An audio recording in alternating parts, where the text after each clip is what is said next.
Welcome to our live stream. I'm here with Rob and Randall, and we're going to talk about old cars and stuff. So without further ado, Rob, would you mind roll the intro? Welcome to the Flivver channel live stream.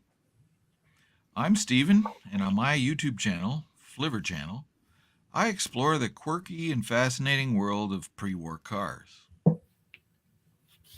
Joining me today is Rob, who tries to balance his love for the relatively modern Model A Ford with his passion for the more primitive Model T. And Randall, honorary member of Possum Lodge, from the YouTube channel Shed by the Tracks, where he dispenses grandpa wisdom as he builds an incredible Model T Speedster from, well, let's face it, from pure determination and ingenuity. Hey, very good. Well, hi Good guys. evening, everyone. Yeah, Vince was going to join us this evening as well, but something came up and he wasn't able to. He thought he might be able to join in the comments, but he wasn't able to be on screen with us. So the three of us can enjoy our evening chatting together, and we'll see where the conversation leads us.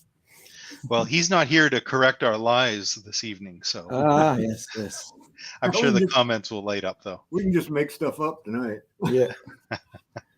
Yeah, I think he said he was going to try and actually demount a tire off of one of his old TT truck wheels live tonight, first time ever. Too bad. That would have been good. I don't know if we have a swear, like a stopper here. A filter, yeah. Some like sort of filter. 2-minute delay. Yeah, we need to get somebody to do that. Yeah, I think so. So we've got some of our regulars are watching already. Shopcat is here. Bugnut. I see Dave Rothney. Jeremiah, you know him. I've heard of him. Yeah. Dave Rothney is my uncle, and he knows that black Model T behind me very well. Good. Good evening, Aunt and Uncle. And Joe is here. He's one of our regulars. Great to see you guys. I know it's late for you, Joe. Thanks for staying up. So we thought today we would talk about wheels and tires. No particular details that we're trying to cover, just some of our experiences, funny stories, technical things we've learned along the way.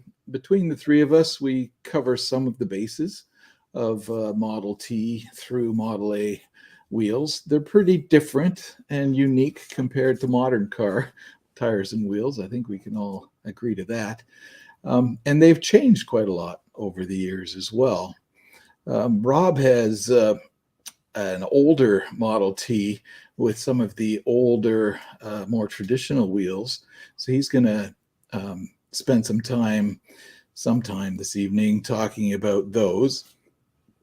Randall has kind of the middle year wooden demountable split rim wheels on his Speedster. And I'm sure he can give us some stories and tell us about some of the struggles that those have given him. And then my car has the newest Model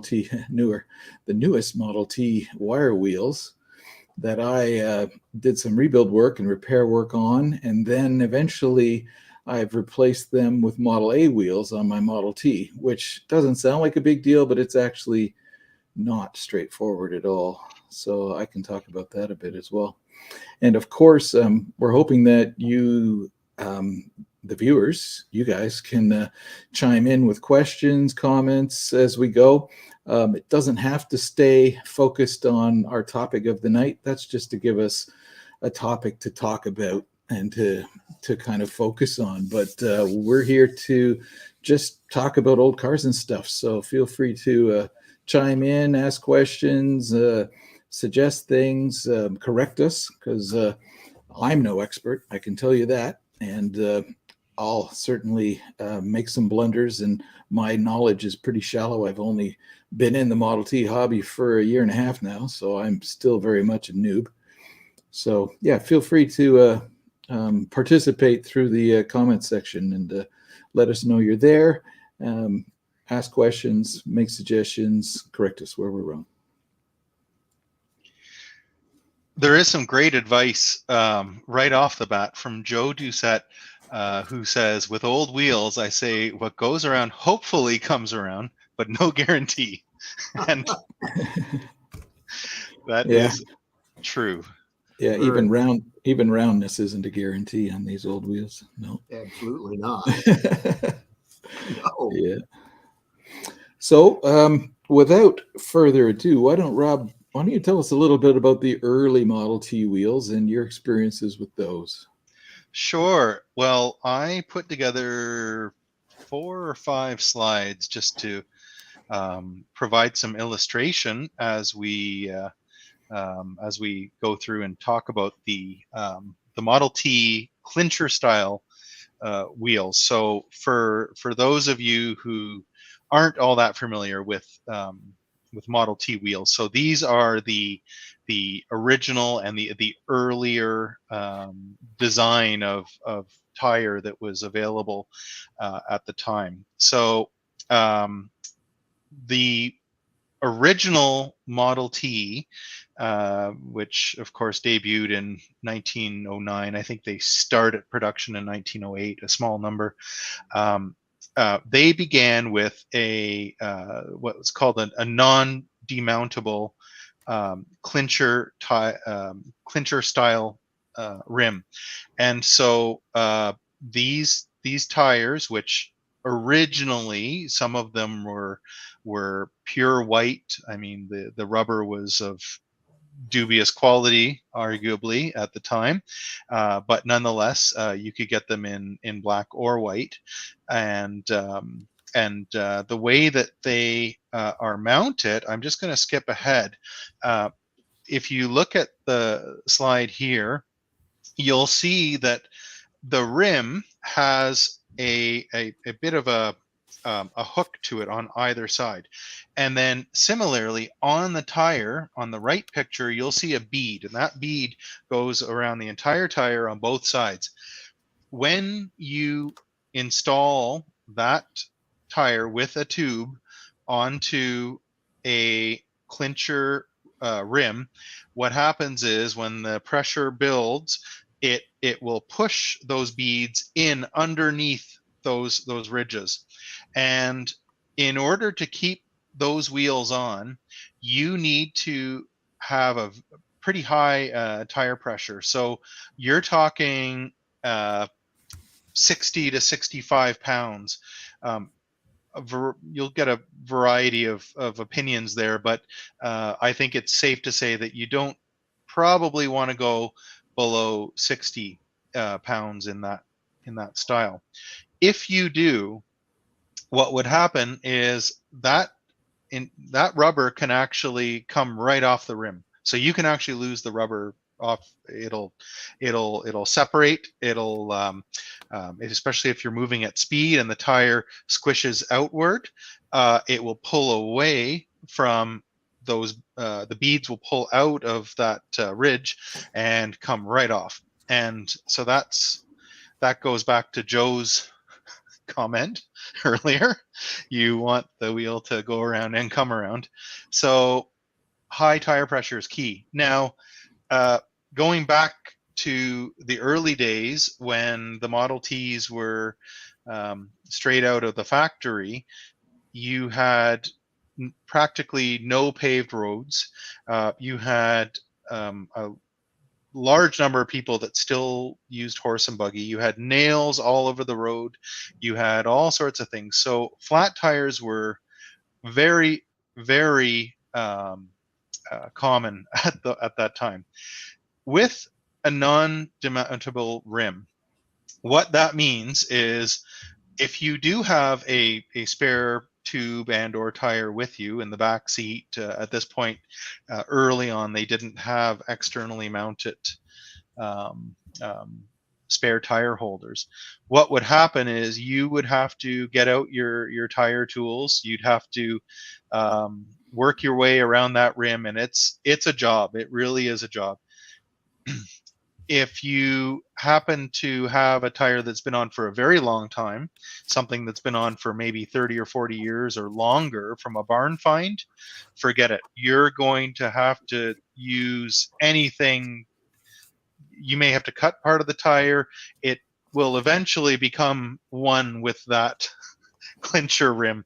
On mine, they were, I'm not sure the age. Uncle David, you might know, but I know they were good years, and they had some dry rot on them. They were really tough to get off. It was about an hour each tire just to remove them, and that didn't include the cleanup after and all that. So at the side of the road, you basically had to pray that they were easy to come off. That was really the official, way of doing things. It was not easy to change them. You had two different size hubs, right? So your front hubs are very different than your rears. The fronts ride on bearings. The rears, well, until 1911, it was a straight axle shaft with a key, and then after 1911, they went to a tapered design, and that tapered design can be very hard to get off. So you're actually way better off to try to just get the tire off in situ, or get the rubber off.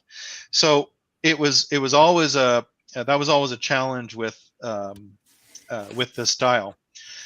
Now, you'll notice here that these are the early styles. So the wooden wheels included wooden spokes and a wooden felloe. That's the inner part of the outer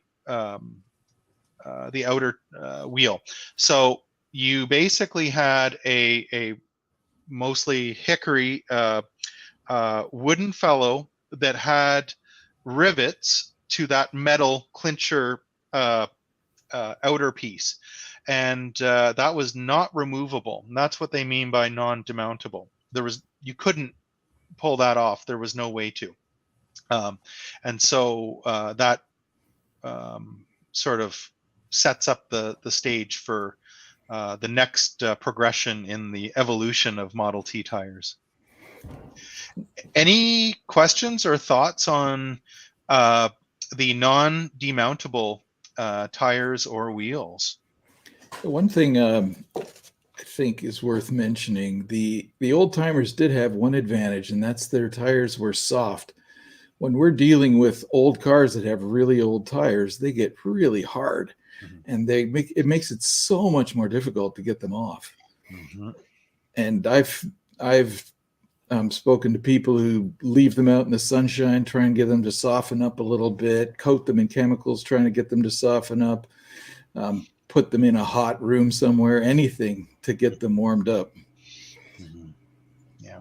Randall, did you ever take your original ones off, or did you just replace all those wheels? What I drug home, yes, I did take them off, and I sawed them off.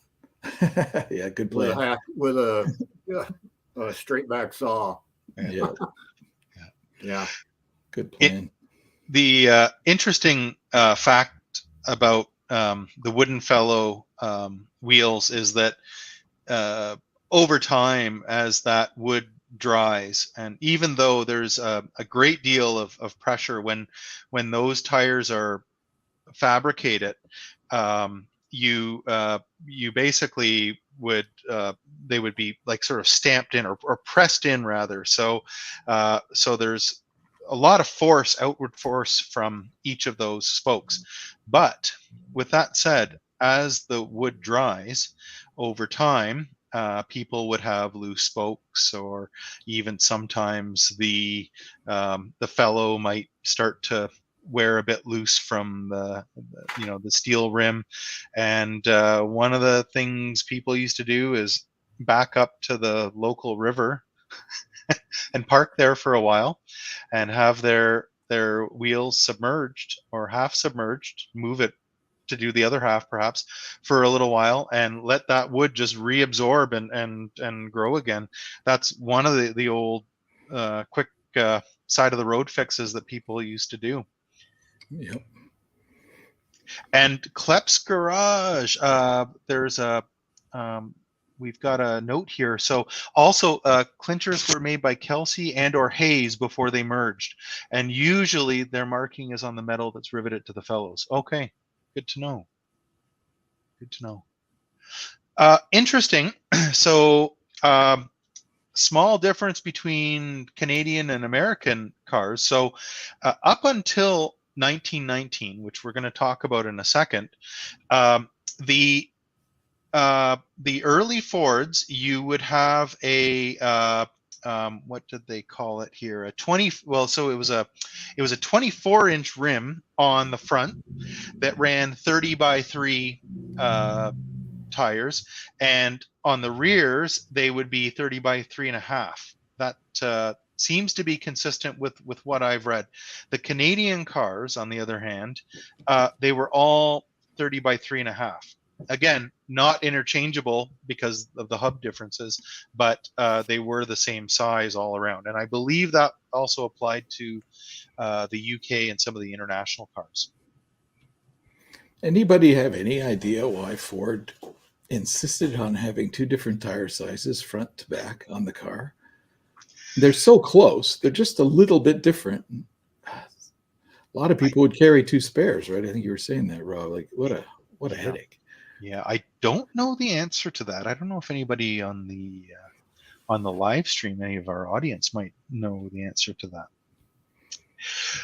So if you fast forward to 1919 now, so this was the first year that demountable rims were introduced. And so these took the same size tire, the 30 by 3.5.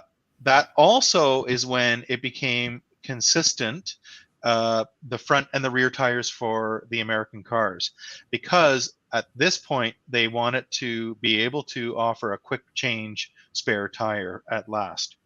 And I don't know that these were available on all cars the first year it came out. There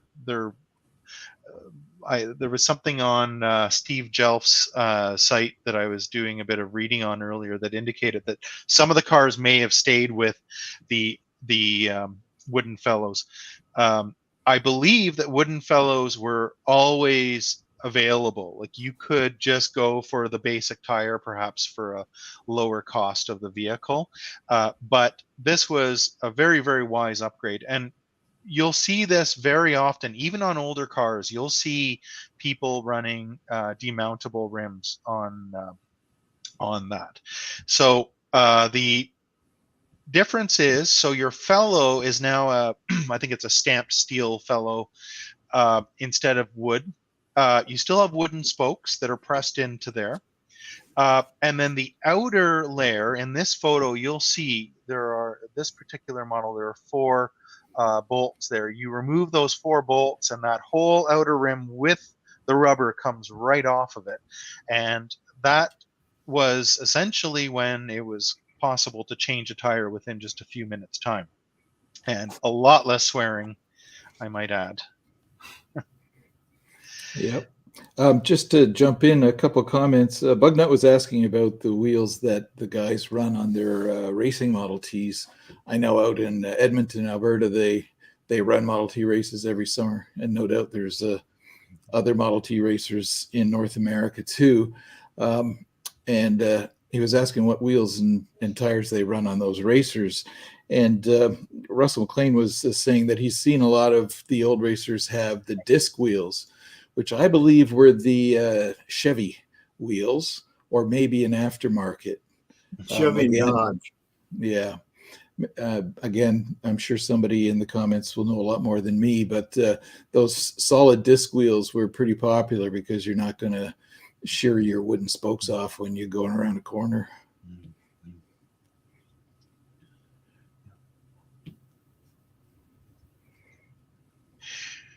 So then we get to 1925, which was the introduction of the demountable split rim. And I believe, Randall, this is something that you have experience with your vehicle. So over to That's what's you. on mine. Yeah. I don't have any pictures to show. Uh, We can leave this one. Okay. Well, Rob, we have a video that Rando made of him mounting a tire on his split rim. this So one. we'll get that up and running for you, Randall. It's from your Oh. video when you did the spare there a few Okay. minutes ago. All right. And right. we'll run it with no sound, and you can just Okay. talk about it as we go. Okay. Let's see. Well, I'll just start out by saying, when I do anything with this car, I do it on the basis of putting myself in the position of an Okie headed for California in the Dust Bowl. He's halfway there and something goes wrong. So we got to figure out how to do it without any of the proper tools. So that's kind of how I go about it. You can get the three-legged thing, kind of looks like that, and that'll suck that rim in so you can get that tube and tire on and off. Well, instead of using that, I used a screen door.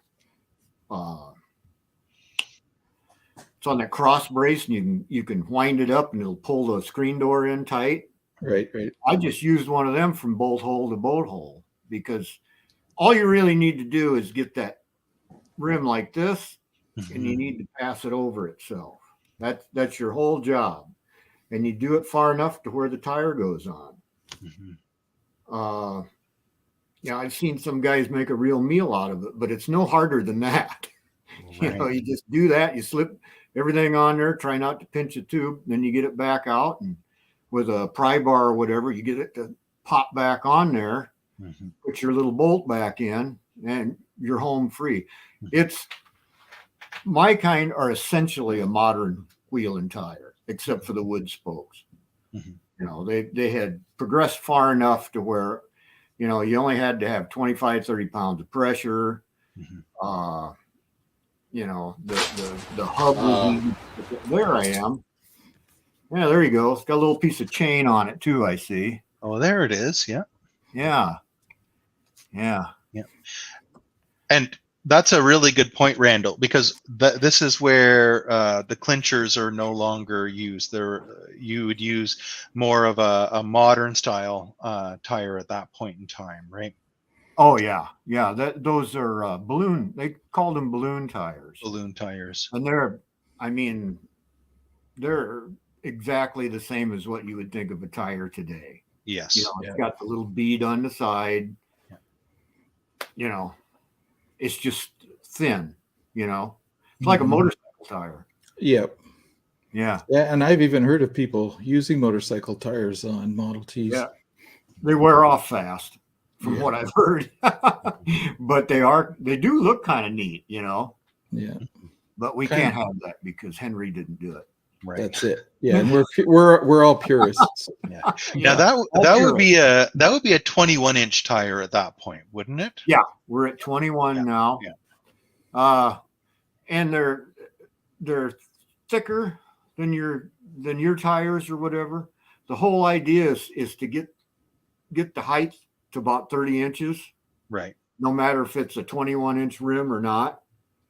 That way all your gearing stayed the same, throughout the years. Didn't have to mess with that. So I have a 21-inch rim, but the tire is taller, which gets me to about 30, give or take. Right. Okay.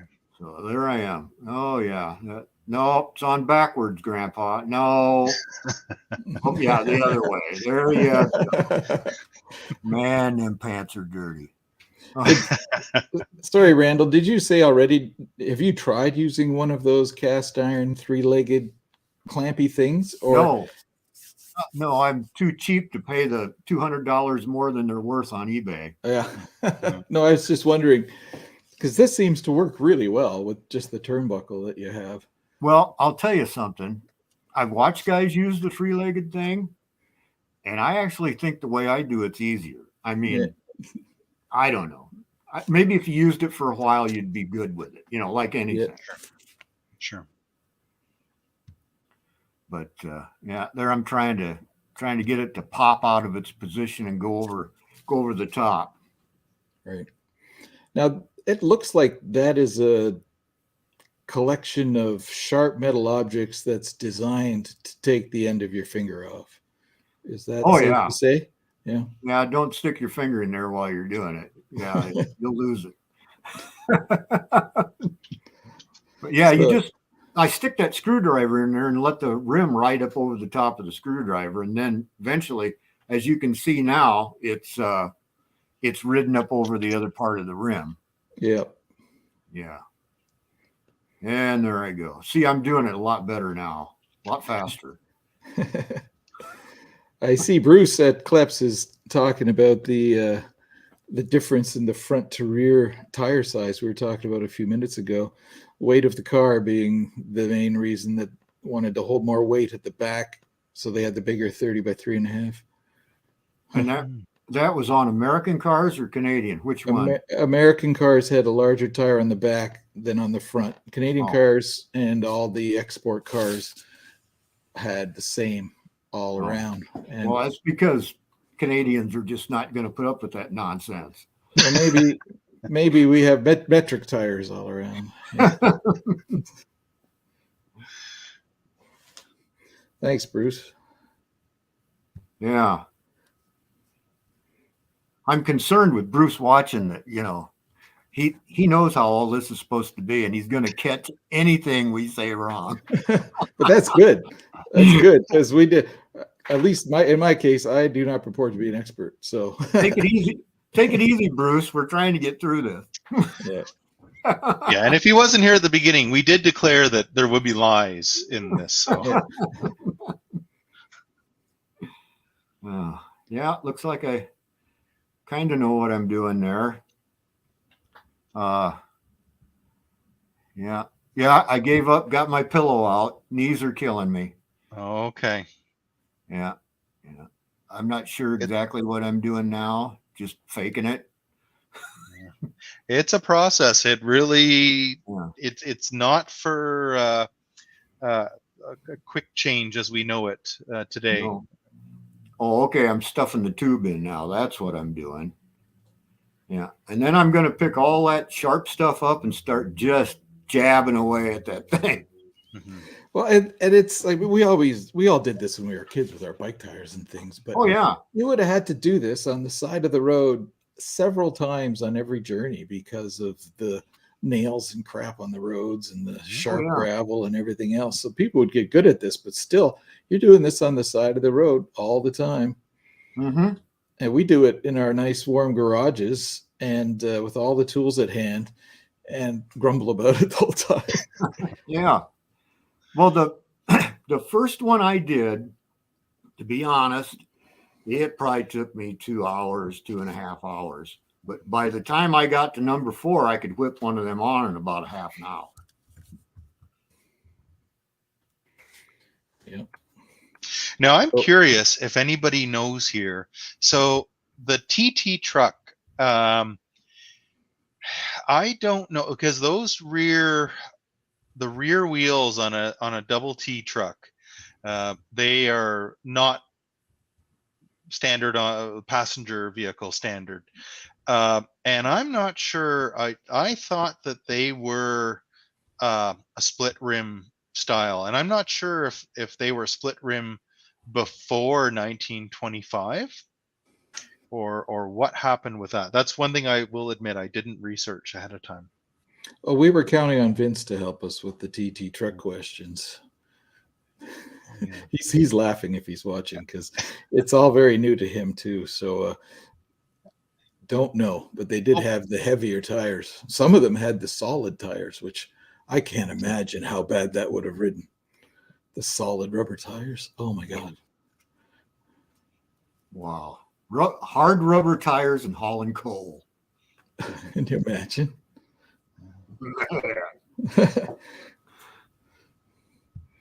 Bruce says we're doing okay so far, so that's good. We've got approval.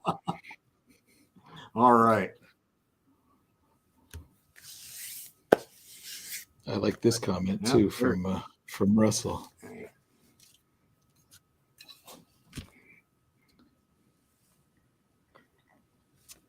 So now you're loosening that turnbuckle to remove it, eh? So that the rim expands Yeah. back. Yeah, I'm trying to get the rim to pop back. It's not going to go all the way. You got to stick something in there and jimmy it over. Pry it over a little. Yeah. Oh, I know. Yeah. I got a little scissor jack I stick in there, and it pushes the rim apart. Okay. Now, how that split in the rim, how do you keep it from pinching the tube? Is there a rim strip or something? Yeah, there's a tire flap in there. Okay. Just Yeah. over that joint or all the way around? All the way around. All the way There's around. a tube flap, Okay. which incidentally, I made. Tube flaps are expensive. They're about $40 a piece. I made all my tube flaps from the old tubes that were in the old tires. Okay. I just cut them up and put them around there. I thought you were going to say the handyman's secret weapon. You know, on this, it's funny you should say that. On the spare tire, I did do that. I just wrapped it with duct tape because all it's got to do is keep the tube away from it's not nuclear science. You just need it away from the rim so it doesn't, rub on it. But yeah, I didn't have an extra tube to cut up. Mm-hmm. So, okay, we got her on there now, I think. Well, if my father were around, he would probably say, that job would have been a lot easier if the tube wasn't full of air. Yeah. Yeah. When you do put that tube in there, make sure there is some air in it or it's a bear to get in there, right? Yes, Yeah. that's true. It'll be all folded funny, right? If you need it to be a bit of a donut. Yeah. And then I don't know if it does anything or not, but I always bounce them tires before I put all the air in them and kind of get them to kind of conform to that rim. At least I think that's what I'm doing. Might be nonsense, but I kind of bounce them on the floor. Yeah. Yeah, I like the way you use that jack to spread it into position there. That's from an old Saab I had. A Saab. Okay. Those are strange. They've got the motor in backwards and the key on the floor. And I kept the best part of the car, the jack. So my brother had a Saab 900. Yeah. He's watching and he's laughing right now because he knows how it ended up upside down. Most people I know have had one. Just one. Yeah. So my uncle's asking here, do any of you use the protective flap to protect the tube from defects in the clincher wheels? They are difficult to install, but do keep from perforating the tube during installation. Randall? Well, in my split rims, I definitely do. Yeah. It doesn't have to be anything fancy. Like I said, just as much as a few wraps of duct tape will do it. Yeah. Admittedly, that's what I did. Now, on my wheels, it had been treated with some sort of epoxy. I'm not exactly sure what it was, but it was quite soft. And so I left that in place and I added about 3 or 4 spins of duct tape just to provide that protection. I have put a lot of miles on it since then. I've never had a problem. Not to say that I won't. I probably will the next time I take it out. Now that I've said that, but it has been pretty good. Yeah. No, you'll be fine. Yeah. Now, Rob, you found some balloon tires to fit your old original wooden clinchers, though, right? So you can run a bit bigger and a bit lower pressure, or not? So actually, those are just 30 by 3.5 inch. Okay. But they're the new. Well, it's the Universal Tire brand. I bought them down at. Well, it was Max down at Lockport, New York. I just bought it from down there, and they do appear to be a little bit larger than your standard Ford. I think that's just the design of the tire, though. Mm-hmm. Yeah. Interesting. Okay. So, Stephen, you have some information on, I guess we would say, wire wheels, both Model T and Model A, and some experience with both, right? Yeah, and uh, as we're going along, Rob, feel free to jump in on the Model A side of things. I know your Model A has the 21-inch The rims, right? 21 exactly. Yeah, yeah, okay, yeah, and That is the car behind me, by the way. This side here. Yeah. yeah, okay, yeah, and I'm having trouble sharing photos. I can share videos, and I've got a few of those little clips as I'm talking, but um, yeah, I apologize. I can't seem to call up any of the photos. I'll have to get much better prepared next time. Mhm. Yeah, so in the last couple years, 26 and 27 of the Model T, they offered an optional wire spoked wheel, which is much less maintenance, stronger, um, and it was a not a terribly expensive option in the time, but it was an upgrade option, and especially if you wanted a spare, so if you wanted to get 5 of them. But as it turns out, the Model T wire wheels were unique only to the Model T. When they started making the Model A in 27, 28, they made a wheel that looks almost exactly the same as a Model T wire wheel, but it is different and they're not interchangeable. And I know a lot of people at swap meets get them confused and end up with the wrong wheels when they get home. So um, I encourage you to look into that. If you're looking at older Model A rims or Model T wire wheels, you want to make sure you get the right ones, at least the ones that you're expecting to get. And I was going to show you some neat pictures to tell them apart, but I can't seem to bring them up.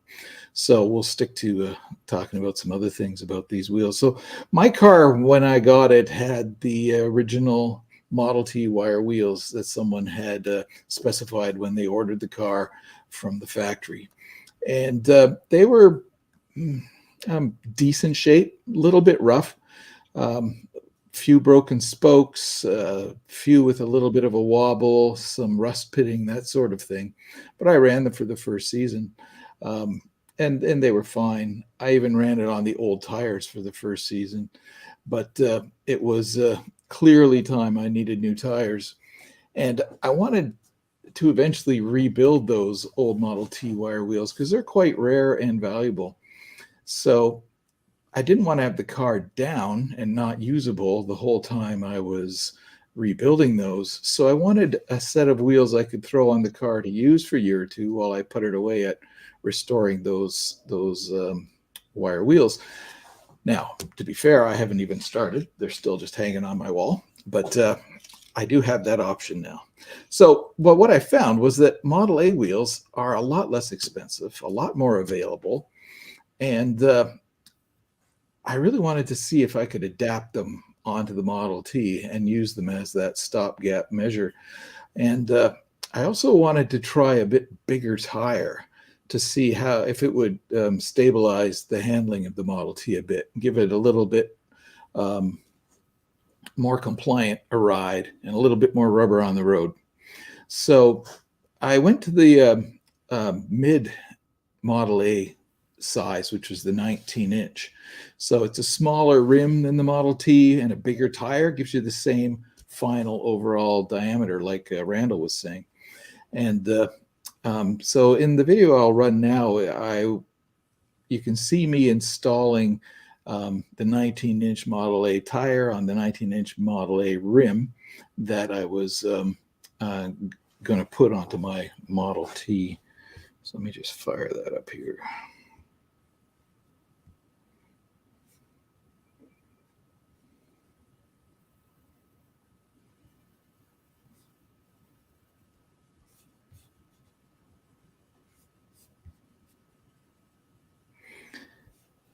So I'm using a technique that I learned on the YouTube. Some people call it the garbage bag trick. It's a method for mounting tires that doesn't require any tools. You do it all just by hand. And what the garbage bag does for you is it reduces the friction between the rubber tire bead and the rim. Now, these traditional wire wheels and tire combinations have a deep dish rim, just like a modern car, where you can shift the bead of the tire into into the drop in the rim in order to get it on. So you don't have some of the problems you have with clinchers prying the tire on, and you don't have the split rim. You don't need the split rim like they had in earlier years. It's more like a modern geometry, but they can be a bear to get on. But with this trick, it was remarkable how well this works. Now, these are new tires, so they're more compliant than an old tire would be. And these are the 19-inch, which will be a little easier to do than, say, the 21s.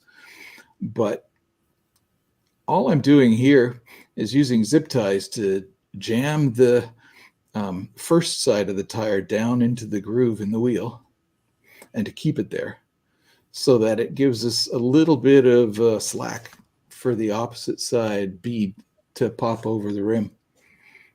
The garbage bag also protects the rim, but since you're not using any tools, there's like no risk of chips or damage to your newly refinished wheels here.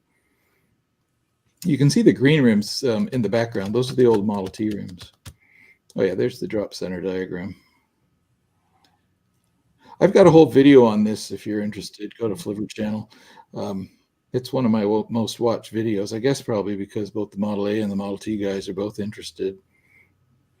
You can use the garbage bag trick with clinchers. It helps, I'm told. I've never done it, but I've seen people do this without tools mounting a clinchers, which I found amazing.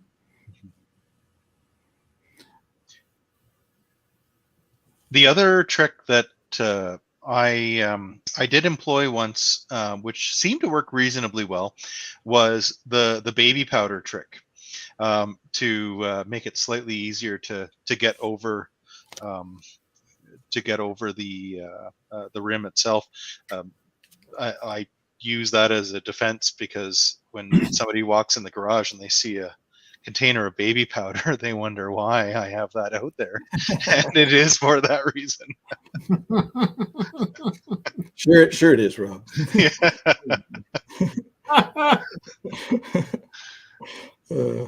So it looks like I'm doing CPR, and that's basically what it is. You just press down on it, and it just pops over. It's amazing. Excellent. I did this last winter. I was doing this project, so I'm in my basement here, Yeah. in the house. And you said that was all brand new rubber at that point too. Right? Yeah, those are brand new tires. Yeah, That makes a big difference, it does. They're a lot easier to work with, especially if you leave them lay out in the driveway in the sun. Mm-hmm. That's what I did most in the summer. So real soon, it's just going to go pop and be done. You're just kind of inching your way around. Sometimes it feels like you're getting nowhere, but you just keep going and it pops. I did this whole video completely real time with no editing of the timeline. So the time it takes in the video is exactly the time it took me to do the job. I didn't speed anything up. And by no means am I fast. I mean, I'm sure there's people who can do these jobs quickly, but I was there, just about to go. Just about to go.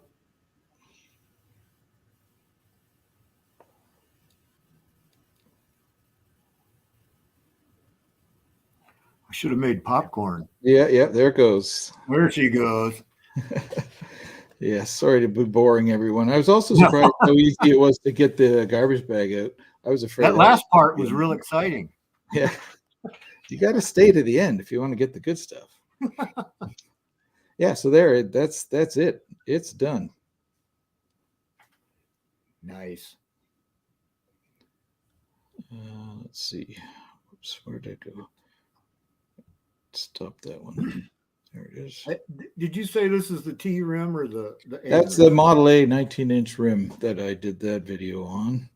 Yeah. Now, So for everyone's reference, so in 1928, when the Model A was introduced, so the 28 and the 29, they went with a 21-inch wheel, right? So that's a 21-inch rim, I should say. And then in 1930 and 1931, they went to the 19-inch.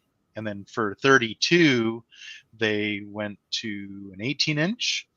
and then 33, 34 were 17 or something like that. They just progressively went down from there. But the A's, the first 2 years were 21, and the latter two 19. Yeah. So, just for thoroughness here, getting a tire off garbage bag trick doesn't work. I did find these plastic rim protectors for motorcycle rims work really well. Mm-hmm. So when you're using your prying tools and things, if you've got powder coated wheels or polyurethane painted wheels you want to keep scratch free, these are a godsend, and they're just a few bucks on Amazon. The tire irons are old authentic Model A, I think, and I just covered them in tape so that they didn't have scratchy edges. But this was a nice discovery too, to find these motorcycle rim protectors. They work real good. So these are the old Model T rims, 21-inch with really old tires. So these were a fight to get off, and not on film, although it would have probably got me more views. I managed to cut my hand wide open on these tires. They're so hard, and they start flaking where the rubber rubs against the rim, that it gets sharp. And when I was digging around in there trying to pull out a tube, I cut my hand wide open. Ouch. So yeah, be careful with those old ones for sure. Did you film that? Yeah, I wish. It would have been good, eh? Oh man, If I could. And then that's worth 500 subscriptions right there. Exactly. And then if I set it on fire, it'd be even better. Yeah. Just a really good tip that came in from Russ Bamsey, saying that linseed soap is a good lubricant to use on the tire bead. It is slippery and does not affect the rubber. Good tip. Hi Russ. Russ is right here in Paris. He knows more about Model Ts than anybody I've ever met. He really knowledgeable guy. He had a very small cameo in one of my videos where I was testing the a coil tester for the Model T coils, if you remember. So Russ has been helping me out a lot, and great guy to talk to. Good to see you, Russ. Yeah, so let me see if I have anything else on my videos lined up. But like I said, I got all kinds of photos. I can't seem to share them, though. So Steven, did you get any death threats for putting those Model A wheels on that T? Oh, yeah. Oh, that's so Model A wheels on a T is one of the controversial topics in the whole Model T community. Yeah. I didn't realize when I started learning about old pre-war cars that some people get really emotional about these things. They do. There's a few, let's call them hot button issues, you really don't want to talk to people about, because if you do, you're just going to end up in a fight, and it'll end in fisticuffs for sure. So one of them is, what oil do you use and why? Never ask that question. Ignition, should it be the old wooden coils, or do you put a distributor on? Oh boy, that'll get people riled up. Yeah. And another one I learned is putting Model A wheels on a Model T. There are many people who have done it and are very happy with the results and never seem to have any trouble.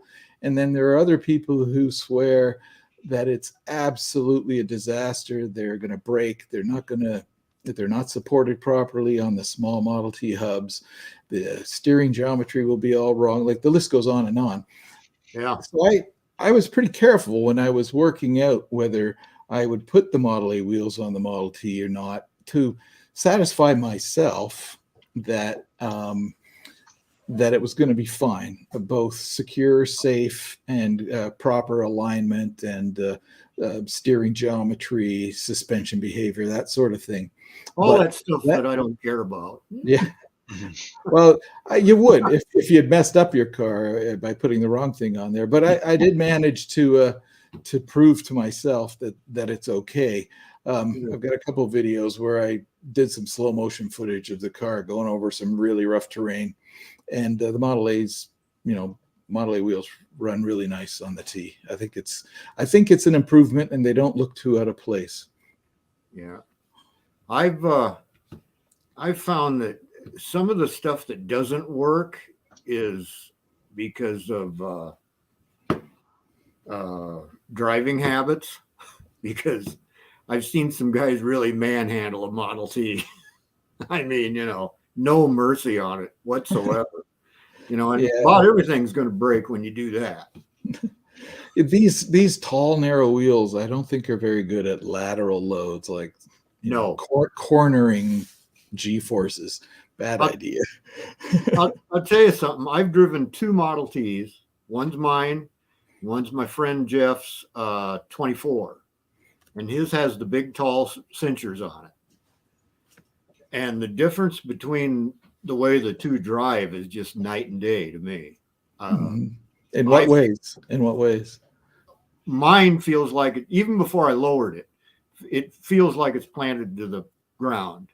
His feels like you're riding a 2-legged sawhorse all the time. You feel like it's everywhere but where you're pointing it. That might be, wore out this, wore out that, whatever. But it and when you go around corners, you'd kind of skitter and whatnot. But the difference between a 25 and a 26 is like night and day. I can believe that. Built and put together. Yeah. But also, I mean, to your point though, Randall, it really is true.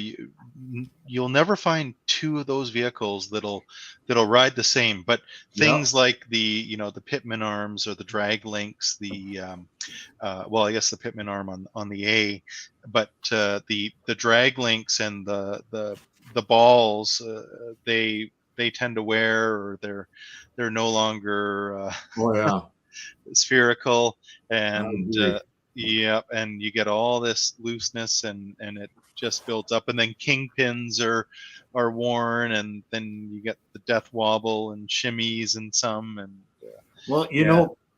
Henry was bound and determined to keep that car going. Yeah. And the improvements he asked for in the 26 and 27 could have kept it going.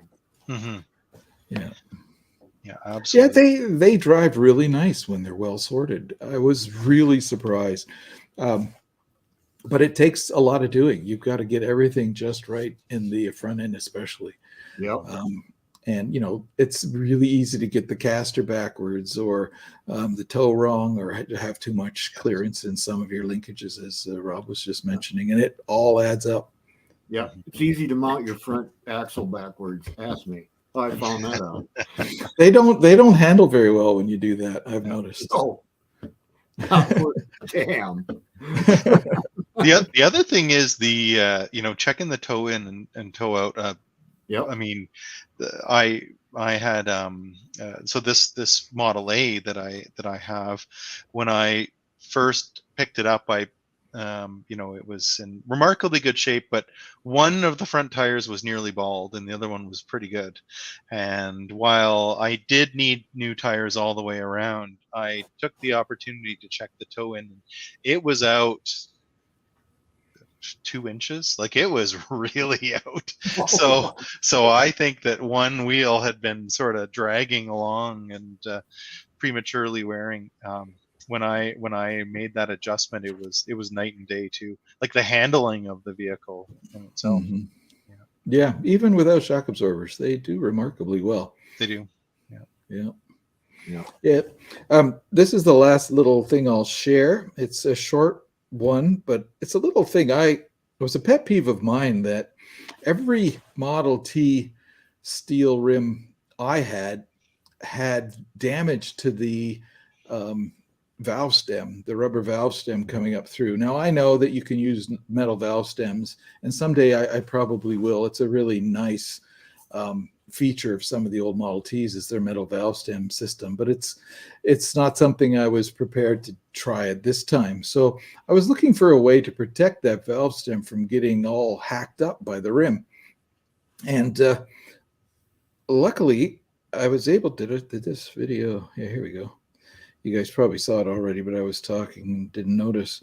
But I found that you just get these little plastic grommets from your hardware store, and they'll fit right in there and protect the rubber valve stem from the rim. So that was just a neat little trick I noticed, and they look good. So just a cool little thing. Good to know. Yeah, good tip. Yeah. So I think that's all I've got to share. If you're interested in the Model A wheels on the Model T, I've got a video on that, and I go into all the details about wheel geometry and how I managed to solve any of the differences between the two wheels to get it to work properly. So have a look-see, and if you don't agree with it, feel free to comment that too. It's fine. But I've found that it works really well.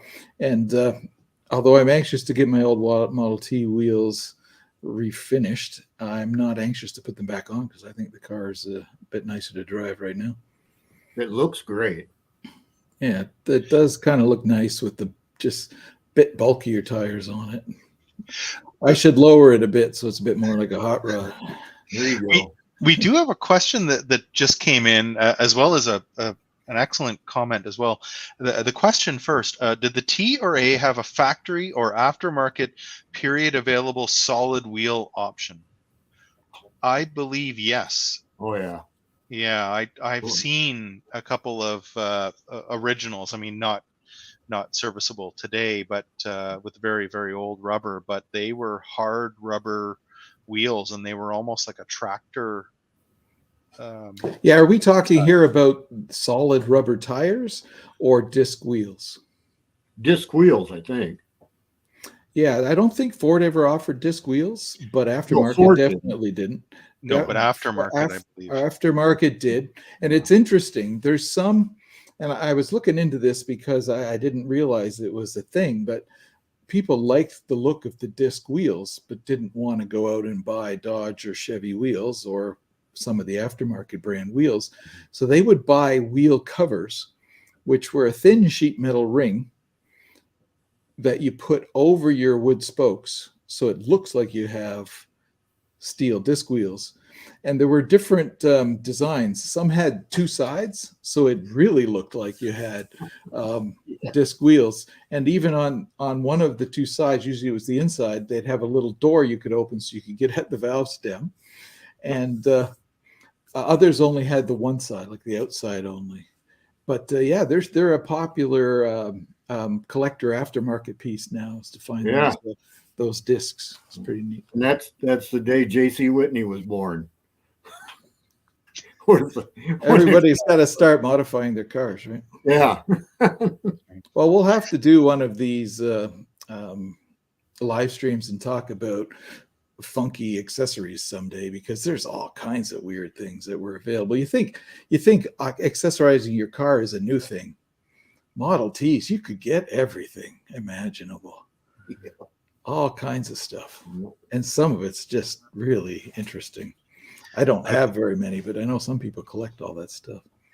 I believe that Henry was quoted as having said that the Ruxtall differential was the one accessory that would be worthwhile, in his opinion. Right? Yeah. He felt that everything else was unnecessary, but the Ruxtall for the additional range was the one thing that he could use. So.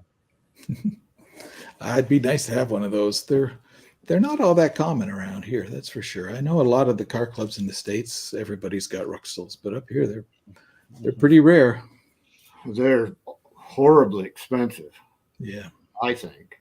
But I'm cheap, so relative. I think we're all in the same boat, Randall. We're all there. Yeah, we're all looking to keep our cars running, but not take out a second mortgage. Yeah. They're getting to be less parts all the time. Yeah, that's true. It is getting harder and harder to find parts. Yep, sure is. All right. Well, that's been a full hour. Unless anybody has any new questions or comments, I want to encourage the viewers to comment with suggestions for future live stream topics. And we'll keep getting this gang together and add in other special guests from time to time, and talk about other things. And keep your questions coming and your suggestions for topics. We appreciate it. And we enjoy talking about old cars, so this is real easy for us. And we really like doing it and appreciate you guys joining us. Yeah, if you're asking people to send in comments as to what we should do next, this may be our last show. Or there might be some great ideas. Our next show might be very different. Yeah. Yeah, right on. So guys, if you don't have any other comments, I'd ask Rob to roll the credits, and I'll say thank you and good night. Thank you, everyone, and good night. Thanks to my guests tonight, Rob and Randall. And thanks to the viewers who tuned in and those who participated. We appreciate it.